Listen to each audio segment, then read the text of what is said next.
Hello and welcome to another episode of Two Guys and a Chainsaw. I'm Todd. And I'm Craig. Well, we're starting our Halloween month about a week late this year, but I think that we couldn't have done it much better than with a movie that I think evokes a bit of the Halloween spirit, deals with teenagers and witches and witchy stuff. Felt like Halloween to me anyway. We're doing 1996's The Craft, which I know is a movie that you've been wanting to do for ages. Uh-huh. And a movie that, believe it or not, I had never seen until now. Yeah, I do not. I cannot believe it. It's wild. This came out the same year as Scream, right? Yep.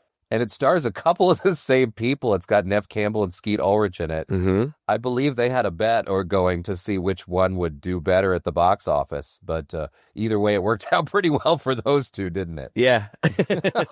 That was a funny story. I guess she won. I guess she bet on Scream. And his punishment was he had to stand in Times Square or in some big public space in a chicken suit and talk about, I don't know, something super random. Like World War II trivia or something like that. Yeah, I don't know. I just found that story so funny because the end of the story was and forever after he had an affinity for mascots and makes regular contributions to the Mascots Association of America.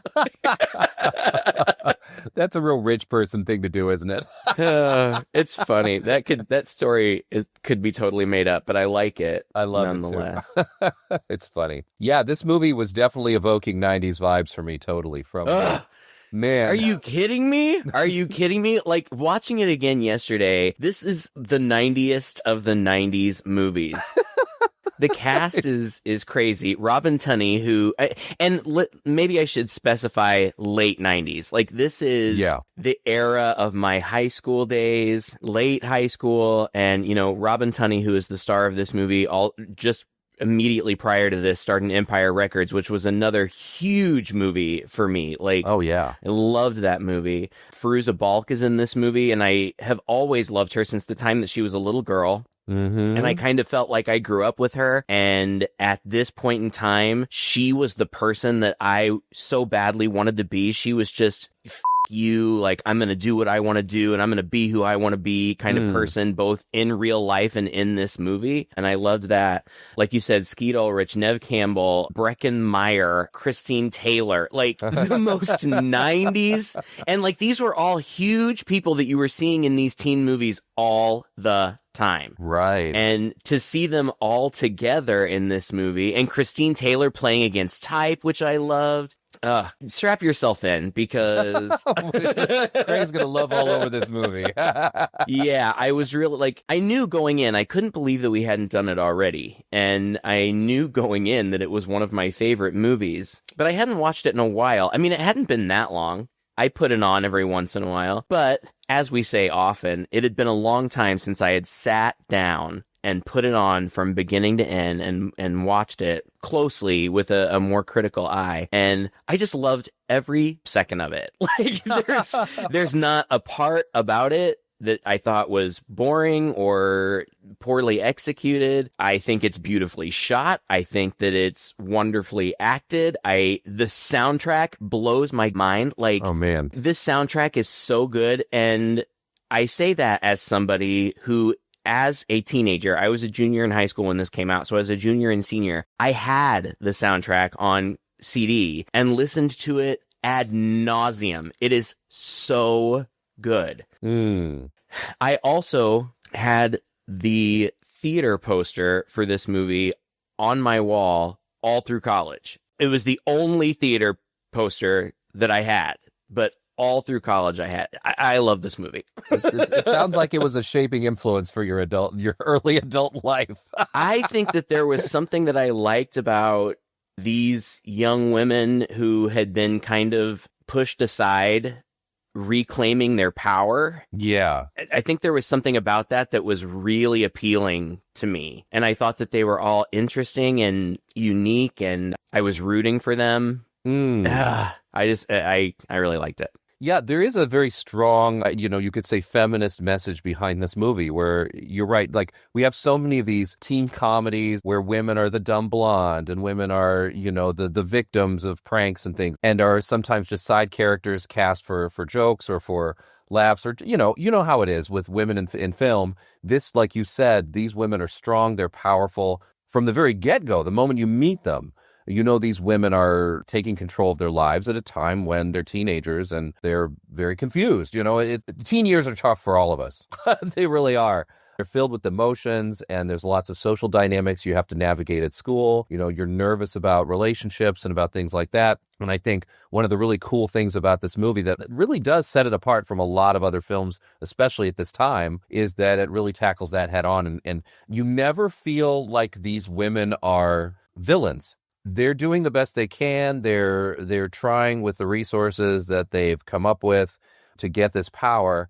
And things get out of control, but in a way, I sort of feel sorry for all of them by the end of the movie, Yeah. I can't really blame them for what they're doing, and I can't really say that even in the moment that they would be able to go, like, this is wrong, we should stop. There comes that point in the film where it happens, and one of the characters does just sort of plow through and go overboard anyway, so that becomes, I guess you could say, the de facto villain. But even in that, I felt sympathy for that character. So it's good. It's not it's just different, and I like that about the movie. Yeah, the power corrupts is, one of the most universal themes Yes. of all time. And that's great. I also would agree that this is a very feminist movie, but it's my favorite kind of feminist piece in that it's not preachy. Like Right. that doesn't feel like the point of the movie. Correct. It just is. Like, these are strong women with agency. Yes. It's not some big message about feminism. It's just women are strong. It's not a message movie. Exactly. I agree. Yeah, I mean, I don't even know where to start. I took so many notes. Okay, so it's written by Peter Filardi, co-written with the director Andrew Fleming. Peter Filardi wrote Flatliners, which I also liked, and I can see some similarities, I think, just a little bit in tone. Yes, tonally, it's very similar to Flatliners. You know what I like about it, and I think the same thing, we did Flatliners a while ago. The Flatliners is sort of a matter-of-fact movie. Uh-huh. Things just happen, and you watch them happen.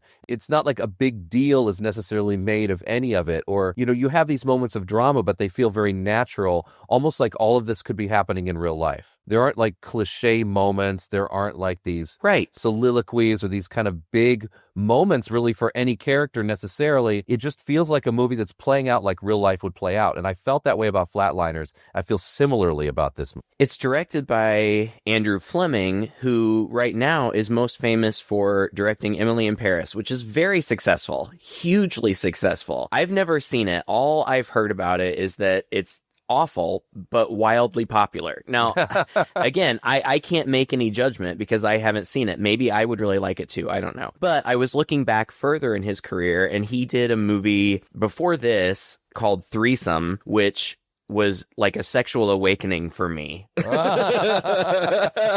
you remember that movie with Laura Flynn Boyle and God, no, I don't. One of the Baldwin brothers and another famous guy from the 90s. I can't think of his name. And the whole premise was like, it was three friends, a straight guy, a gay guy, and a straight girl. And they just kind of got intertwined, and they were, it was a love triangle kind of thing. And then at the end, they had the titular threesome, and oh boy. Good times. Because the one guy was straight, so like they were like, I'm sure it was very tastefully shot, but the way that I remember it is that they were all naked and they were like sandwiching Laura Flynn Boyle, and the gay one, his hand started to creep to Stephen Baldwin's butt, but then he like retreated, like, I shouldn't do this. And then Stephen Baldwin grabbed his hand and put it firmly on his ass. Oh boy. Craig entered a new plane of existence at that day. Yeah. He also did a really funny movie called Dick with Kirsten Dunst and Michelle Williams. Right. And it was about the Watergate scandal, but from the perspective of these two teenage girls who inadvertently exposed to the whole thing. It was very funny. I remember liking it a lot. He also did Bad Dreams, his first film, which we did earlier this year. Oh, What was it? I don't remember. That was the one, the woman who's put in the hospital, and Okay, the Nightmare on Elm Street ripoff? Yeah, exactly.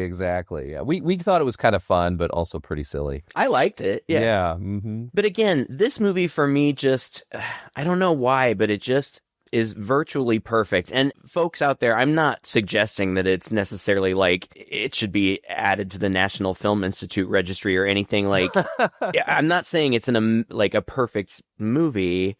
It just works so well for me. Yeah. And it's not a Halloween movie, and that it's not set at Halloween, but from the very beginning, it feels Halloweeny. You know, right. You're seeing crystal balls and potions and candles and a pentagram and these three girls sitting around all these candles chanting, "Now is the time. This is the hour. Ours is the magic. Ours is the power," over and over again. And it cuts into a tight close-up on Fairuza Balk, who we later learn is named Nancy. And then it just cuts to clouds in the sky and this great Our Lady piece cover of the Beatles' Tomorrow Never Knows. Oh God, I'm going to keep mentioning these songs because I could sing every one of them, because I really did. You couldn't wear CDs out, but if you could, I would have. I listened to it so much.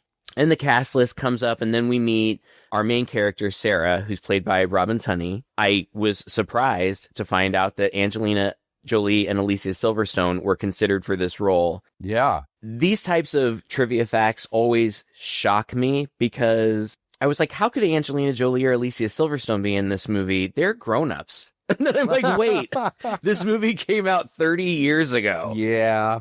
They were hot back then. I mean, Alicia Silverstone, of course. Was this? Oh, yeah. This was, Clueless was a little before this, right? 93 or something like that? I don't, no, I think it would have been closer to this time. I'm not sure. Or 95. I mean, she was in the Aerosmith videos. Yeah. She looks a lot like Robin Tunney, honestly.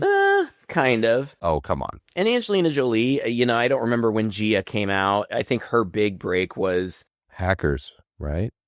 Well, Maybe? yeah, Hackers would have been. The Girl Interrupted, she won the Oscar for, and I feel like that's what really set her career on fire. But anyway, whatever, side note. Anyway, Sarah is moving to Los Angeles with her family, and it's not really important except for that it comes up later. On the way, there's a big snake motif. In the cab on the way to her house, she sees a huge snake in a tree. And then, while they're moving into their house, a creepy homeless man, walks through the front door right behind her and doesn't threaten her physically, but, offers her a snake and scares her. So the dad runs her off. I have the whole plot here. I guess completely, don't you? Yeah, I do. Because, like I said, there's not a part that I didn't like, and it moves quickly. There's a point, I don't remember where it is in my note, but there's a point where I'm like, we're only 15 minutes in and so much has happened, or something like that. We do end up learning about these three girls. That's Bonnie, Nancy, and Rochelle. Right, because Sarah goes to a Catholic school and she doesn't have an immediately good experience, but we are introduced to these three girls, the girls that you just mentioned. Yeah, and they're sort of your, I don't know, that, you might say outcast girls. They're the clique who is getting a little goth. Well, particularly Nancy. Nancy's the Fairuza Balk character. Each of them have a problem, kind of a problem that the movie focuses around.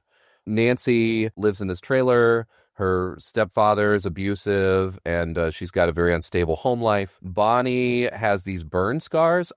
Did we ever hear how she got them? It's not important. I don't think so. I think it just said she was burned when she was a kid. So she's got burns over a large part of her body, her back and her shoulder and upper arms. And interestingly enough, they don't show up until she has no shirt on. It's not like she's got a big burn scar on her face, that's No, but she's insecure about it. Of course. And Rochelle's thing is that she's black.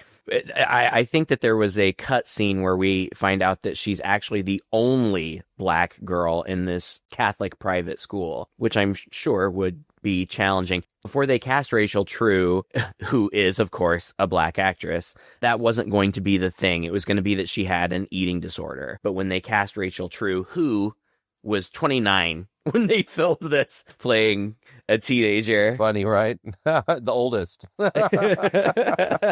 They changed it. And I think that she was initially a little bit uncomfortable with that, but ultimately, I think that she was really happy with it and glad that they did it. And, giving them each kind of a unique problem, I suppose one could call that cliche. You could certainly call it a Hollywood cliche Yeah. that these girls are outcast when they're all gorgeous. Like, Right. like they're all gorgeous. I mean, Fairuza Balk is a type for sure. Like, if you're not into goth girls, you're not going to be into her. But if you Right. are, she's stunning, Right. just gorgeous. In the beginning of the movie, they do their best to ugly up Bonnie. Neve Campbell, like, they make her look like she doesn't shower. Like, her hair is all greasy and stringy, and she plays it very mousy. And of course, then they have their glow ups later. Right. And like, oh, surprise, you took her glasses off and took down her ponytail and she's gorgeous. Like, Right. it's definitely a Hollywood cliche, But the difference is less stark here. well, true.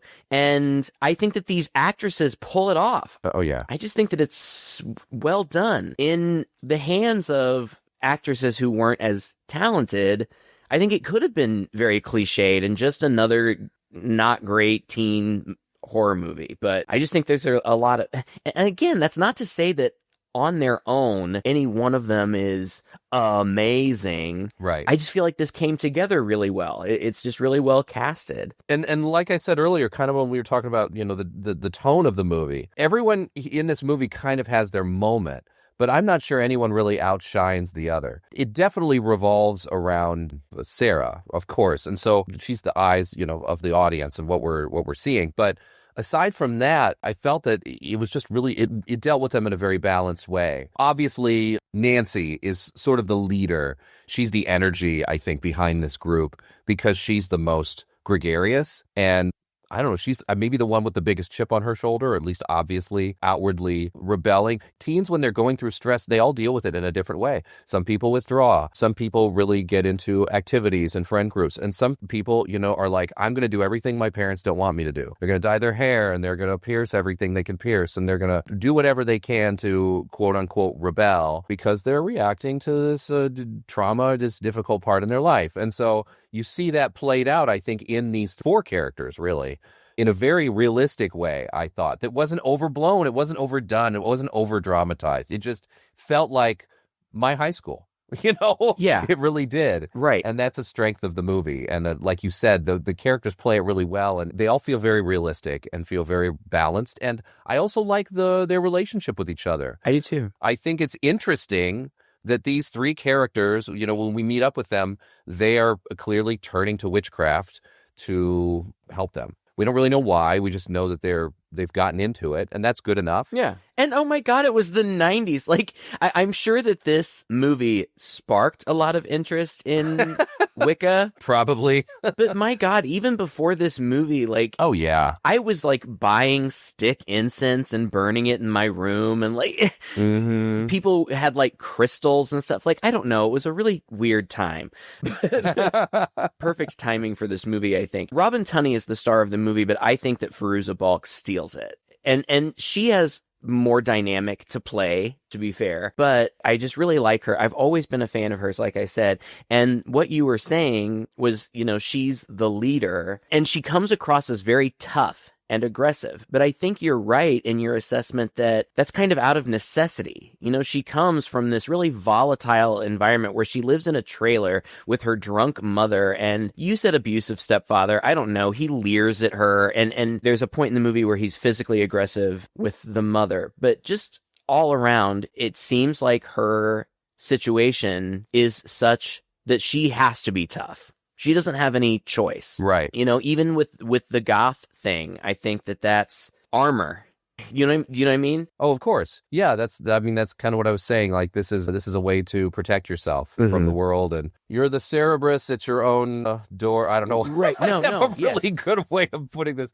But yeah, you're just, you're protecting yourself. This is very common. I think that you could argue that ultimately Nancy is the one who is the most insecure, but she hides that by being so aggressive. Anyway, there's also these three jerks. Chris is the leader of their group, played by Skeet Ulrich. Then there's Mitt, played by Breckenmeyer, who he's so funny, and he's little and short, so he's rarely, if ever, going to be a leading man. He's always going to be kind of a character player, but he's great. He's in this. He was the fun skateboarder in Clueless, and he's been in tons and tons of stuff, especially around that time, but he's still working. He was in a really good episode of Black Mirror in the last couple of years. He played an astronaut. You should check it out. It's really good. And then there's Trey, played by a guy named Nathaniel Marston, who I didn't recognize, but so I went to his IMDb page and found that he passed away in 2015. He didn't do a lot more acting. He got into production, but that was unfortunate. Yeah, passed young. I don't know why. But Bonnie read in the almanac that something good was going to be coming today, so she thinks it might be their fourth. They need 4, I don't know, for witchy reasons, to like call the corners, like north, south, east, and west or whatever. Later that same day, she's in a class with Sarah, and she sees Sarah balance a pencil on its lead on her desk and make it spin. So she's pretty confident that that's going to be their fourth. I mean, it's a pretty obvious thing. I'm surprised that Sarah herself is like, oh, this is just a little parlor trick I do. Well, she says later she can do things, but she doesn't really know how, and she doesn't really have control of it. Right. And it's suggested later also that while these girls, the other 3 girls, are studying witchcraft and maybe potentially can do some things, it's really Sarah that has natural power. Right. And I think that we're meant to get that she inherited that from her deceased mother, who there's a picture of her deceased mother that features prominently throughout the movie. Well, it's pretty much told to her by the proprietor of that occult shop that they start frequenting later in the movie. She tells her she inherited it from her mother, which made me think, how does she know? Well, I think she just says you're a natural witch. Maybe you got it from your mother. Ah, okay. I read that in the shooting script, it was made more evident that the other 3 girls really don't have any power at all. It was just when they brought Sarah in, they were kind of able to leech off of her power.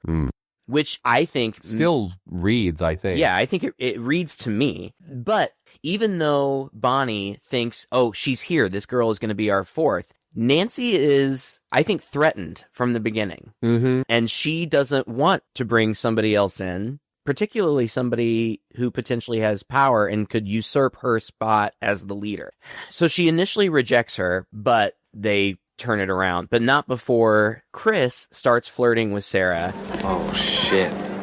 It's the bitches of Eastwick. What? Hey, whatever you do, stay away from them. Why? Well, you see the one on the right? She's a major slut. I mean, I don't know from experience or anything, but... And the one in the middle, she's got these burn scars all over her body. I haven't seen them, but friends of mine have. Anyway, they're... Nah, never mind. What? What? They're witches. Witches. Well, that's what people say. You know, he's being very charming, so I can understand why she's charmed by him. Yeah. And he's like, you can come watch me at football practice if you want. And she's like, okay, well, we'll see. And then she totally goes. Right. That's when the 3 girls approach her. They introduce themselves, and Nancy warns Sarah about Chris. She says, he spreads disease. I know from personal experience. He's a jerk. The only thing that bothers me about this movie, and it doesn't really bother me because I think it is real to life, Chris is a jerk. Yeah. And Sarah can never get that through her big stupid head. He's mean to her. I don't know. We'll get into that more, I guess. The girls invite Sarah to go shopping at this occult shop, and on the way there, Nancy notices that Sarah has suicide scars on her wrist. Interestingly enough, Robin Tunney also had suicide scars on her wrist in the movie she had done immediately prior to this, Empire Records. Oh. Which I hadn't remembered. I just read about it. But they go to this occult shop, which we'll come back to multiple times, and there's this shop lady. I don't know if she has a name. I don't know the actress's name, but there's this shop lady. The other girls are just kind of looking around and like shoplifting and stuff, but the shop lady kind of takes interest in Sarah right away. She tells her that she should buy this book, and it's The Craft, and talks to her about candles and energy and all kinds of things. So it seems like maybe she gets a vibe off of Sarah from the beginning, but that's just the beginning. Yeah. As they're leaving, they're walking down the street. This is all in Los Angeles, and they seem to be in a kind of not great part of Los Angeles. There's a lot of homeless and prostitutes and not good stuff. And that snake guy from before shows up and confronts Sarah again. And when I say snake guy, I mean, he's holding a snake, like a little snake. He says, I had a dream about you. He's talking to Sarah and kind of like not chasing her, but following her down the street. And she's obviously uncomfortable and trying to get away. And he's shouting behind her, "I had a dream about you. In my dream, you were dead." And Sarah runs across the street and he follows. And all at once, all 4 of our witches turn and look at him. And the camera makes it very clear that this is happening. And he gets brutally hit and run over by a truck. Right. Like, he doesn't just get hit by the truck, he gets hit by the truck. We see that. Then it cuts to a shot under the truck where his head gets run over. It's really striking. I mean, I thought it looked fantastic. You know, again, I've seen this movie so many times, but I watch movies. We've talked about this before. I watch them differently when I'm preparing to talk about them for the show. Right. I'm watching them closely. You know, I'm really looking at things that we can talk about, and I thought it looked fantastic. You know, sometimes when I'm watching movies for pleasure, I'm like, oh, wow, that cinematography is really great. But not usually. Usually I'm just watching the movie. Right. But Yeah. it looked fantastic. But they all get really excited and run off to like some, I don't know, chic hobo encampment where they sit down and talk for a second, and they're like, you know, this must be it. We've got the power. And Nancy, she starts talking about Manon, and it's spelled Manon, but it sounds like they say Manon. They pronounce it strangely. You guys, maybe he'll really listen now. Who? Manon. Oh, what's that? That's like God? No, man invented God. This is older than that. Do you guys worship the devil? It's like God and the devil. I mean, it's everything. It's the trees, it's the ground, it's the rocks, it's the moon. It's everything. It's nature. If God and the devil were playing football, Manon would be the stadium that they played on. It would be the sun that shone down on them. It's all very connected to like nature and energy.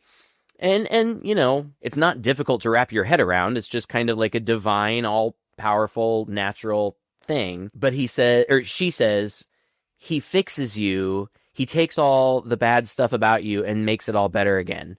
And Sarah says, nothing makes everything all better. And she gets up and walks away. And one of the girls is like, where are you going? She's like, you guys are kind of freaking me out. She leaves and goes and hangs out with Chris. Yep. And there's a great Jewel song in the background of this. Yes. Todd, I'm serious, you know, and everybody listening, go to Spotify, go to iTunes, wherever you get your music, and download this soundtrack. Especially if you were a teenager in the 90s and you were into those like indie alternative radio stations. So many great, and Jewel was certainly not indie alternative, but this is not, I don't think that this is a song that she released on any of her albums. I think it was just for the soundtrack. And it's a great song, and I don't think it's in the movie, but in the middle of it, on the soundtrack, there's a rap moment where Jewel raps. No way. She raps? Oh, God. It may be a little bit of a stretch to call it a rap, but it sounds like a rap to me. I mean, I could do it for you.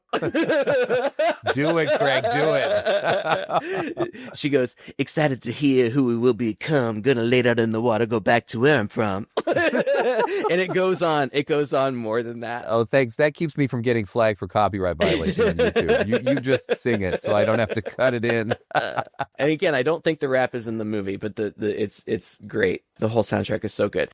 Chris says, let's go back to my house. Nobody's there. And she says no. She's not rude about it or anything. They've only hung out once. Yeah. And he's like, okay, cool, whatever. But the very next day she goes to school to immediately find out that he has been spreading rumors about her. Not only that they did in fact have sex, but that she was the worst he'd ever had or something like that. Yeah, he's a dick. He's a dick. And then he just totally just trashes her. He's not even angling. Like, this guy's not even smart about it. He's not playing the long game with this girl. Suddenly now he's like, yeah, forget about you. You know, it's just nuts. I know, it's frustrating. Yeah. I guess, you know, not necessarily unrealistic, especially in high school. But you're right. It is a bit much. I mean, it's just to get us to it's the catalyst to draw her closer to the girls. Because now the girls are right. Now they can bond and do their thing, which is literally what they do. Right. And we now get this montage of the things that you already alluded to, the reasons, all of their problems. And Rochelle is facing racism. Christine Taylor, who I have always liked. I thought she was hilarious when she played Marsha Brady. I've always liked her. I still like her. And she plays her beautiful, blonde, stereotypically popular character in this, but she's horribly racist. And I don't know how I felt about it at the time, but in hindsight, I'm almost surprised how far they went with this. She is just blatant. She's not subtly. Yeah, it's not subtle. Right. It's not subtle. It's outright. Like, she just bullies her in general. Rochelle is a diver, and Laura is, always messing with her when she's trying to dive or whatever. But then in the locker room, they're getting ready, and Laura's brushing her hair, and she goes, "Oh, gross. There's a pubic hair in my brush. Oh, wait. That's just one of Rochelle's little nappy hairs." And Rochelle confronts her and is like, "Why are you doing this to me? Like, what did I ever do to you?" Laura says, "Do you really want to know?" And she's like, "Yes, Laura, I really want to know." And she says, "I don't like Negroids. Sorry." I know, right? One could also almost argue that this is maybe a bit too far. Like you said, just like how Skeet Ulrich's character is just like so immediate and blatantly dickish to this girl. There's no subtlety about this either. And I don't know. It's a bit much. I think it's really, really clever in the writing, because they establish those two characters as vile. Like, these are just vile people that we hate. Yeah. And we are very much on the side of the girls. Like, yeah, these are bad people. They deserve to get what's coming to them. That's true. I think that that's an excellent setup for later. When they do get it. For us to go through the same emotional journey that the girls go through, that, yeah, these people may have been bad and they may have they may have done bad things, but they're still human. And that doesn't necessarily mean that they deserve to suffer to the extent that they ultimately do. Right. They're set up to be so bad so that we are supposed to have this catharsis of empathy later in the movie. Yeah, I think you're probably right about that. So it works. It comes across as a bit much in the moment, but you're right. It does work emotionally as the movie goes on. As you already said, Bonnie's got scars. She's going for these treatments. Her doctor is Brenda Song, who was the narrator of Desperate Housewives. And it's a needle therapy. Now, I have no idea if this is an actual scientific thing, but it looks miserable. Yeah. It's a needle. I would say a tattoo needle, because it works in Constantly that way. pokes. It's constantly poking, but it's not a tattoo needle. Tattoo needles are fine. This looks like a pretty big needle. And it's going into scar tissue, which I can't imagine how painful that would be. And, we're shown how painful it is because Neve Campbell screams in agony while this is happening. Sarah's still dealing with the trauma of losing her mom, and, well, her mom died in childbirth, but she's having flashbacks to her suicide. We see Nancy's trashy trailer trip life, and then they decide to go on a field trip together. Mm-hmm. And I don't mean a school field trip. They skip school to go on a trip to a literal field. Yes, and they take a bus, and a Juliana Hatfield song called Witch's Song plays in the background. It's so good. And they get off the bus, and this is kind of the iconic scene from the movie, one of, at least. I remember it was in the trailer. At least that's how I remember it. They get off the bus, and the bus driver stops them and says, "Hey girls, be careful. There's lots of weirdos out there." And Fairuza Balk looks at him and says, "We are the weirdos, mister." So good. It's funny. And then they do their witchy stuff. They call the corners. Each of them has a direction. Robin Tunney is north. I don't remember what the other ones are. And they make wishes. They wish for what they want. Rochelle wants to be loved. Or I don't remember, but she says something about Laura. Sarah asks to love herself more and to be loved more by others, like Chris. And she's like, "I know, you guys, it's super lame." They're all like, "Okay, whatever." Bonnie wants to be beautiful inside and out. And when it comes to Nancy, she just says that she wants all the power of Manon. Yeah. And after that, all of these butterflies appear, and they take that as a sign that they have been heard. And apparently they have, because immediately after that, things start to change. Yeah, and again, when we're talking about sort of the normal, realistic aspect of this movie, I kind of like the fact that this isn't this huge dramatic, like, the clouds get dark and wind starts to whip around and, something is really happening. You really feel like There were probably teenagers in my high school who were doing this, sitting out in a field, having their own little ritual from some book they read or whatnot, and then a butterfly lands on one of their shoulders and they take it as a sign. And then the movie goes on very matter-of-factly as these things start to happen. And I really liked that understated aspect of this part anyway of the movie. It really, I don't know, the movie felt very breezy for me in a way for a while, you know? And I just liked that about it. It was just fresh and unique, and it kept me engaged. I agree entirely. That's what I like. It just keeps moving. It doesn't drag at any point. Mm-hmm. And at this point, things start to go well for them. Chris starts acting like a puppy dog around. It could only be the result of a spell, the way that he's acting. Oh, yeah. He's kind of out of it, you know? There are moments where, like, his buddies are, like, razzing him, and he kind of stares at them like he hears what they're saying, but he doesn't understand what they're saying, and he's a little confused, and he just turns back to carrying their books. You know, it's funny in a way. I mean, he's the most clear. And the one girl who was Laura, I guess, who was teasing Bonnie, she starts losing her hair. Rochelle, sorry. Her hair starts falling out, right? Mm-hmm. Bonnie's treatment is a complete success. Like complete and utter. Just wipe the scars away. Yep.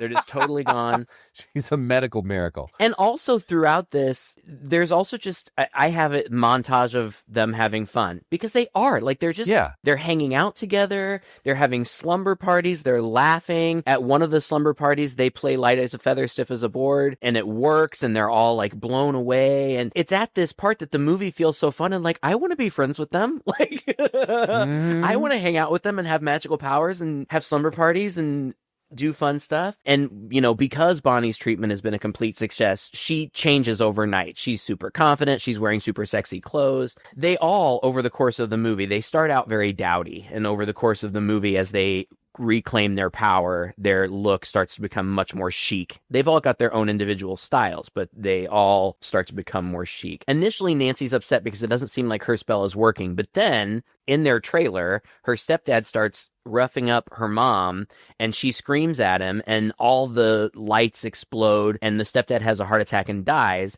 and they find out that they're getting a life insurance payout or a pension payout of $175,000. Mm-hmm. And they're so excited, and I'm excited for them, but as a grown-up in 2025, I'm right? Like, that's not going to go very far, you guys. No, I was thinking the same thing. I was a little judgmental of how they chose to spend their $175,000. Well, I saw that today it would be worth just a little bit less than twice that, so somewhere around $350,000. Which, you know, if I won $350,000, I'd scream and be excited too. But I'm not necessarily sure that it would get them this huge penthouse that they now get, that the girls visit them in. This was a part that I had never really considered before. But again, watching the movie closely, they go to visit Nancy's new apartment, and the mom is there, and the mom is super, super happy, and like is so happy to be showing off her new place, which is really nice. Jukebox.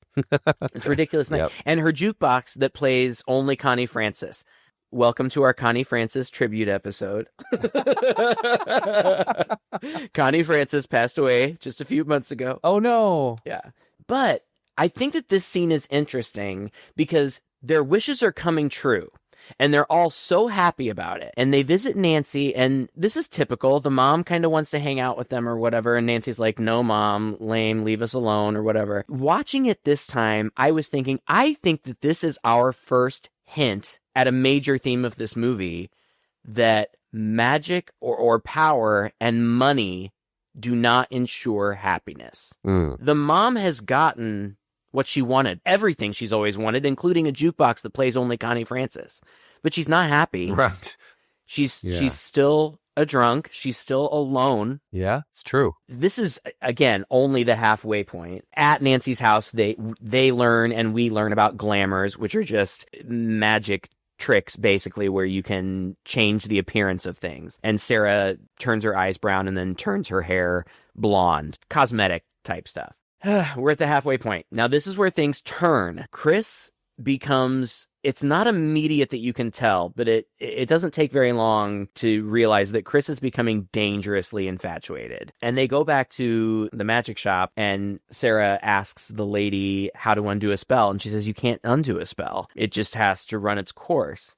There's talk about black magic and white magic, and the shop lady says that there is neither white or black magic. Life just keeps a balance, but be careful because whatever you send out, you get back times 3. Yeah. Obviously foreshadowing, obviously a warning, but... Right. And Nancy's only half paying attention to this because she's interested in this book that talks about invocation of the spirit, I think, and tries to buy it. And of course, the shop lady's like, no, this is way too powerful for you. And she's like, look, lady, you going to sell it to me or not? And she's like, well, that'll be $25.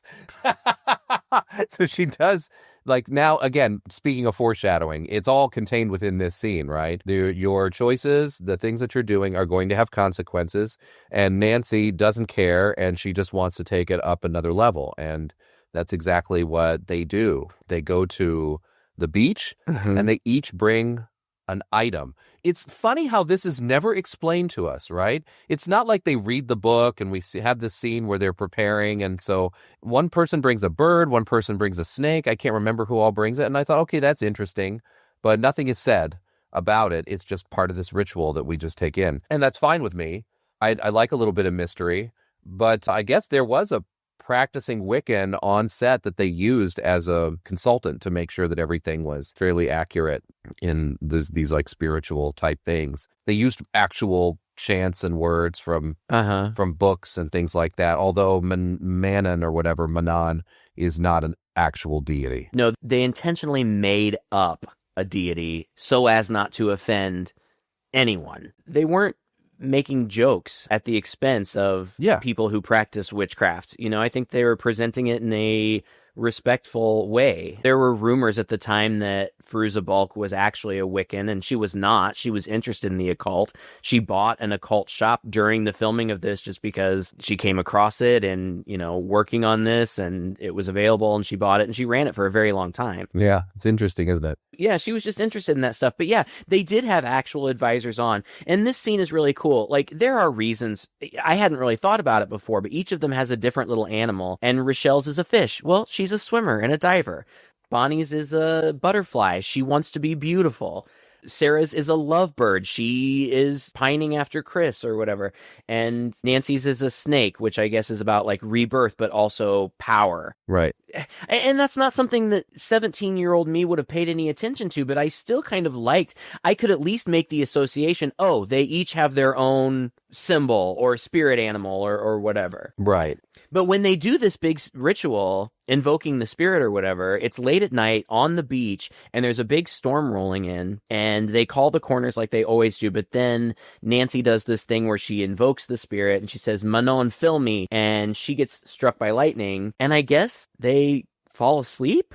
The next thing we know, it's morning, and it seems like they're waking up, and they're all there except Nancy, and they kind of look around for her, and she is out on the sea walking on water. Yeah, she's Jesus. Well, at this point, she's powerful. Manon. Obviously, Yeah. She's powerful, but she's also crazy. Yes. From this point forward, like, she's acting crazy, and Fairuza Balk can act crazy. It's great. Yeah. But she's like, he blessed me. I can feel him running through my veins. And there are all these beached sharks. And she's like, these are my gifts. I'm your daughter now. Ah. But this is when Sarah starts to realize that things have gone too far. And she tries to talk to them about it. But, you know, they're all being reckless. Bonnie, who used to be nice, is now all narcissistic and bitchy. And she warns them that they're throwing things out of balance and that it's going to come back on them. And Nancy and Sarah argue, and it's a power struggle, and you can tell that Nancy is trying to establish dominance. Like, it's my way or the highway. So if you don't like it, you can go. And at this point, Sarah's like, I don't necessarily want to go, but she separates herself from them a little bit. And Chris is stalking her, but she agrees to go to dinner with him, and he doesn't take her to dinner. He takes her out on a side road and they park, and she tries to talk to him, but he's not even paying attention to her. He's not even there. No, he's not even there. And he's like, and he even says something like, I don't know what I think. I can't think. All I can do is feel. And when she again rejects him, he tries to rape her. Yeah. But she gets away, and she tells the girls, and Nancy wants to find him immediately. Yeah. And she marches into this big, rich popular kid party, marches in like she owns the place, and there's a Space Hog song playing behind her, and it's so good. Space Hog. Space Hog. I forgot about those guys. They had like a song at one time, and I was really liked them, and I thought, oh, these guys are going to go on to do great things. It's a great song. It's called The Horror. It is. And she finds Chris and takes him upstairs and tries to seduce him as herself, but he rejects her. So she glamours herself to look like Sarah and Oh, God. him. I guess. I Gets real close to it. think so. I guess it pretty much happened. The girls end up following her there, and they walk in. Yeah. So There's also a moment at the party where Laura approaches Rochelle in a friendly way. And again, we feel sorry for her. You know, Rochelle, we skipped a part where Rochelle had seen Laura sitting on the floor in the shower crying with her hair falling out. And she says, what did I do to deserve this? And you can tell Rochelle is second guessing what she's done. But yeah, Sarah walks in on Nancy and Chris, and Nancy rages at Chris. You're just jealous. Jealous? Jealous? You don't even exist to me! You don't even exist. You are nothing. You are shit. You don't exist. The only way you know how to treat women is by treating them like whores when you're the whore! And that's gonna stop! Do you understand? You understand what I'm saying? I'm sorry. He's sorry. Oh, he's sorry. He's sorry. He's sorry. He's sorry. He's sorry. He's sorry. He's sorry.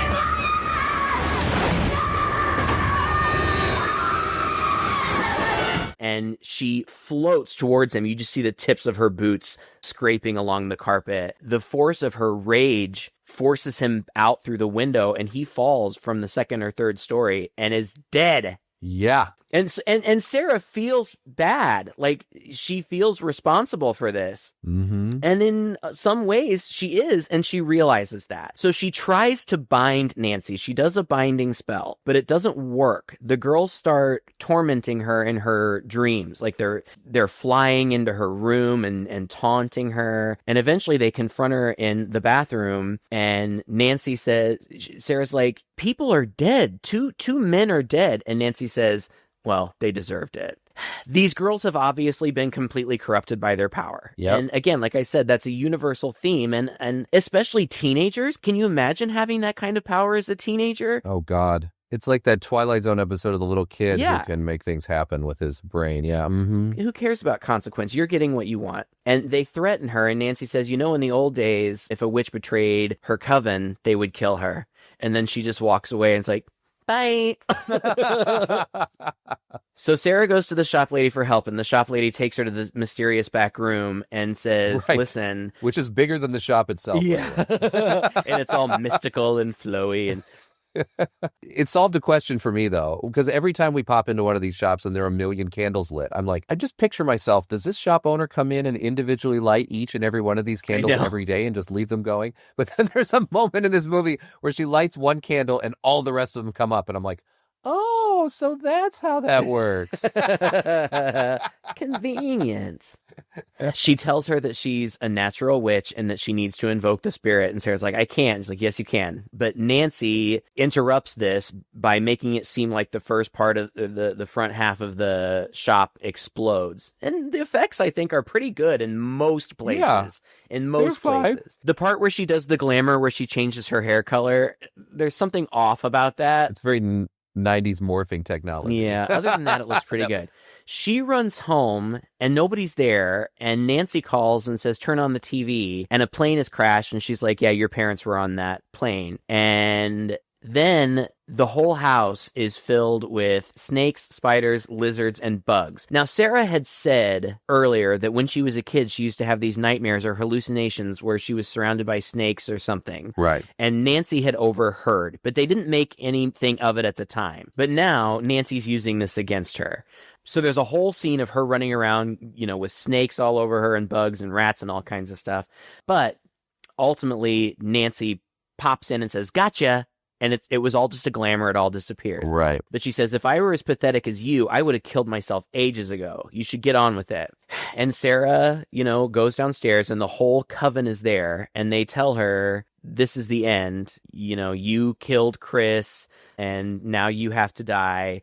And they all float Right. up in the air. They're full on powers. Yeah. Right. And they start chanting, now is the end. Let her go in peace. And they throw down a suicide note in her handwriting that just says, I killed Chris, I'm sorry, with her signature. And Nancy slashes Sarah's wrists. And Sarah says it's not real. And Nancy says, then why are you still bleeding? Like, she really did cut her wrist. Yeah. So Sarah runs up to her room where she pleads for help and starts invoking the spirit, but she's about to die. She's bleeding out. She's about to die when either she sees or it actually happens that the picture of her mother animates and the voice of her mother says, reach inside yourself. And she does. She starts chanting again. Downstairs, the girls are just waiting, and Nancy's like, go check and see what's going on. So Rochelle and Bonnie go up there, but Sarah is still kind of recuperating. She casts a glamour to make them see themselves in the mirror hideous. Her hair is all fallen out, and Bonnie's whole face is covered in those burn scars. And when they see that, Bonnie says, not again, and grabs Rochelle, and they just get the out of there. They just leave. They're the smart ones. Right. Okay, so Sarah's scars heal up, and Nancy, after the other girls run out, she's like, where are you going? And you can tell that she's a little nervous. So she goes up and she's like, Sarah, what's going on? And there's a great mirror effect where Fairuza Balk has her back to the mirror, and so we're seeing her back in the reflection, but then it changes and Sarah turns around and steps out of the mirror and grabs her and scares her. Yeah, Sarah's got full-on powers at this point. Yeah. She can, apparate and move around she and can do all kinds of disappear and all stuff. kinds of stuff. She says to Nancy, yeah, I talked to Manon, and he told me to tell you that you're in deep shit. And so then she makes bugs crawl all over Nancy and turns Nancy's finger and hair into snakes, which freaks Nancy out, and she falls over on her back. And then Sarah lets it all disappear, and she says, relax, it's only magic. Now who's pathetic? And Nancy is like, I'm really sorry. It just all went too far. And it's obviously fake. And Sarah obviously knows that. And Sarah starts that binding spell again. I bind you, Nancy. I bind you from causing harm to yourself or to others and to yourself. And Nancy keeps saying, wait. And eventually she pulls out from where, I don't know, a huge dagger and holds it way above her head and screams and attacks Sarah. And they fight in the air. Yeah, against the wall, and papers are flying everywhere. It's pretty awesome. And, it's easy to figure out how this was done. The set had to have been rotated 90 degrees. Yeah. So where it looks like they're up against the wall floating in the air, I'm sure they're just lying on the floor, and things are flying at them through the doorway behind them. Things were just being dumped on them, but it looks great. Yeah. And they fight, and it ends with a giant dresser flying towards them, and Nancy gets out of the way right at the last second, and it smashes Sarah into the wall. But when Nancy moves the dresser away, it's just Sarah's clothes there. Nancy goes to stab the clothes, but Sarah comes back out of the floor, back into her clothes, and kicks Nancy against the wall, across the room. Yeah. Into a mirror, and Nancy's out, and she continues to bind her. Yeah. Cut to the next, I guess, or a new sunny day. I think that Sarah and her parents are moving again. It looks like, maybe. Yeah. I don't know. Who cares? It doesn't matter. But Bonnie and Rochelle come to visit Sarah, and they're trying to be all nice, and they're like, we're sorry for, and she's like, trying to kill me? And they're like, yeah. and they're like, we were just wondering if you still had any powers, because we don't. And she's like, well, I don't know, whatever. And she's like, well, they're like, if you ever want to, just hang out or call the corners or whatever, just let us know. And she's like, yeah, hold your breath until I call. And they turn around, and one of them's like, she probably doesn't have any powers anyway. And Sarah turns around fire starter or something, and the wind blows in her hair, and she's got this intense look on her face, and clouds roll in, and lightning strikes a branch right above Bonnie and Rochelle and falls and almost lands on them. And Sarah says, be careful, you wouldn't want to end up like Nancy. And then it cuts to Nancy strapped to a gurney in an institution. She's got scratches all over her face, and she is out of her mind. Yes. And she's just like, I can fly, I'm flying. And she's like, he gave me the power. And the nurse says, he gave you something, baby, but it wasn't the power. and the end is just her alone writhing on this bed, insane, saying, I can fly, I'm flying. But even in this moment, I felt bad for her. Yeah, me too. I really did. She came from a bad life. She was given some power and autonomy, and she took it way too far. But I don't think she was a bad person. Yeah. And I'm sad that this is how she ended up. I mean, she did try to kill her friend. Right. Yeah. I mean, yeah. I'm not justifying or, the things that she did. But you're right. It is sad. She's a teenager. You know, she's a teenager. And I always feel bad about, when teenagers do life-altering things in teenager movies. Because, well, I mean, I guess that's what happens in real life too. But True. You just know they're just not there yet. They're not adults. They can't, you want every teenager to have a second and a third chance to get older and to mature a bit, Yeah. Have the right mind. Well, and I mean, she's not dead. So we don't know what happens after this. Maybe she'll become sane again. But it seems like maybe she still has Manon in her. Who knows? Maybe. But I mean, so does Sarah, for all we know. I don't know. And yes? I don't know. I didn't think Sarah had Manon in her. I felt like Sarah was just channeling her inner power that her mother. But I don't think Manon is either good or bad. Good or bad. You're right. That was established. And there is a sequel that came out, I don't know, within the last 5 years, and I only recently saw it, and I went in expecting it to be bad. I was excited to see it, but I was like, I'm going to have zero expectations. I'm sure it's going to be bad. I'm just going to try to enjoy it for what it is. It wasn't bad. Really? No, it wasn't bad. I actually liked it quite a bit. It's not as good as this movie, and it's a lot more woke than this movie. Like, okay, the feminism, and there's a lot of LGBTQ stuff in it, and it's a little more on the nose with its messaging about those things. Mm-hmm. But I think that's par for the course these days. But I actually did enjoy it. And so if you are a fan of this movie, it's not as good. It is not as good as this movie, but it's not bad. I had a good time with it. Oh, well, that's interesting. I would have assumed it was bad. Yeah, me too. Because they were trying to make a sequel for a while, I think. They were going to do like a direct-to-video something, and it just never came together. Yeah, with Nancy.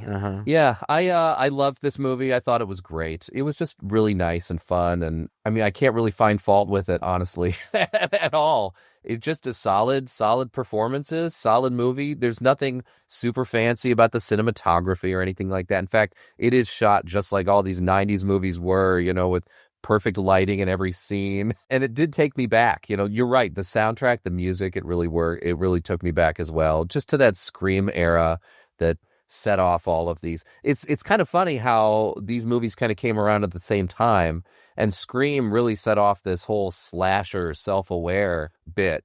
And this movie, although it was critically not, I think the reviews were kind of mixed. Roger Ebert was, I don't know what Roger Ebert's problem is sometimes. You know how much I love him, but he gave this movie 2 stars, and he was just kind of cynically critical about it. Like, it should have been like this instead of like this. And I thought, that felt a little unfair. The people loved it. I mean, I think it grossed $55 million on a $15 million budget. It was a success. Yeah. Just a couple of years later, Charmed totally ripped it off. Like, Charmed is such a huge ripoff, to the point that the theme song for Charmed is one of the prominent songs, the same version, the same cover of one of the prominent songs from this movie. Oh my God. It's such an obvious. Yeah. And I'm sure you read too, like the guy who wrote this, or the director, one or the other, shopped a script around for a series of The Craft. And one of the places that he shopped it was wherever that show Charmed got produced. Wherever it got produced. Robin Tunney said it was such a blatant ripoff that for years and years people would approach her and say how much they loved her in Charmed.